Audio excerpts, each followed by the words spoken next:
12 ways to use a blank piece of paper in your teaching.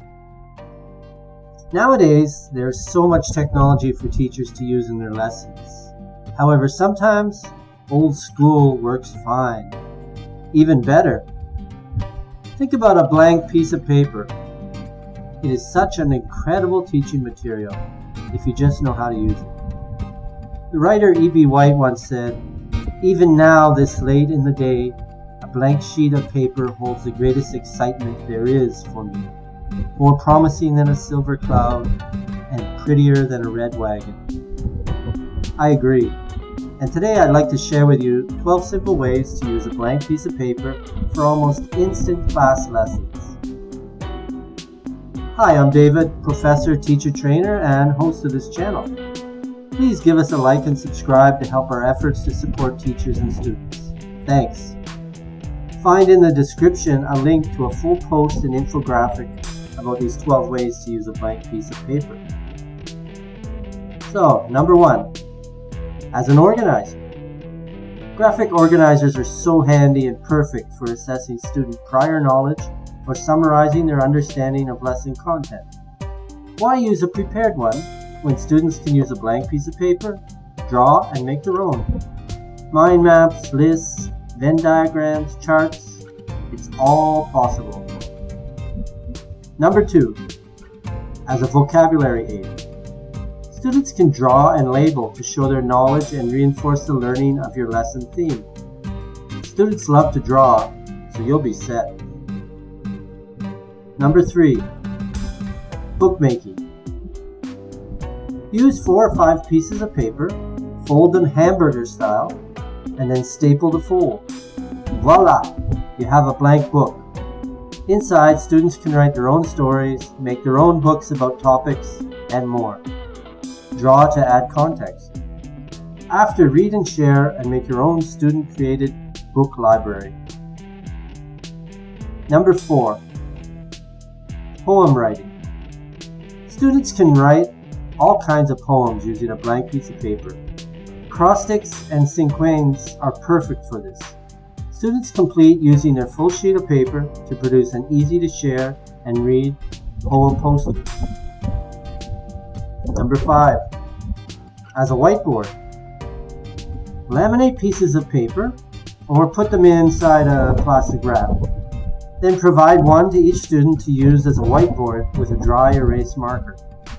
Great for inclusive teaching, quizzes, polls, and just keeping students on their toes as they write responses and sharing by raising them in the air. Number 6, directions. A great language activity is students sketching a map and using it to speak about a place they know or directions to and from places. It's simple and works wonders in class. Number 7, following instructions.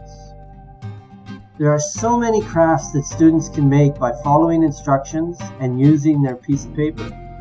Think origami, paper airplanes, hats, cootie catchers, and more. Number 8, folding stories. Fold a piece of paper accordion style. Then everyone starts a story with the same prompt, first sentence, then passes to their right or left. The next student writes a line continuing the story, folds, and then passes it on. The next student reads their line and writes a line to continue the story. Continue until all the folds have been completed. Finish by reading the full stories. They'll often be hilarious. Number 9, posters. A great way for students to summarize their learning is to make a poster. It's easy using a blank piece of paper. As a teacher, just set some guidelines of what you want included and then let students have a go. Number 10, comic writing. Students can draw and write lines to make their own comics. Show students some examples and then let them get creative and make their own comics. Number 11, word searches. One way for students to consolidate vocabulary is to make their own word search. It's fun and it will help students remember the key vocabulary of your lessons. Make sure for students to write the words underneath. Once done, they share with a partner and race to see who can complete the other's word find first. Number 12, greeting cards. There are so many occasions and holidays for writing greeting cards and sharing greetings in class. Christmas, Valentine's, birthdays, end of year, and more. Fold in half and then have students design the cover, the inside, the back, and write their own personalized greetings for a loved one, classmate, or anyone.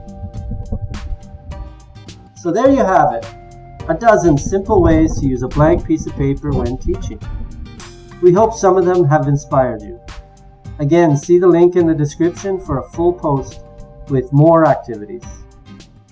Thanks for watching.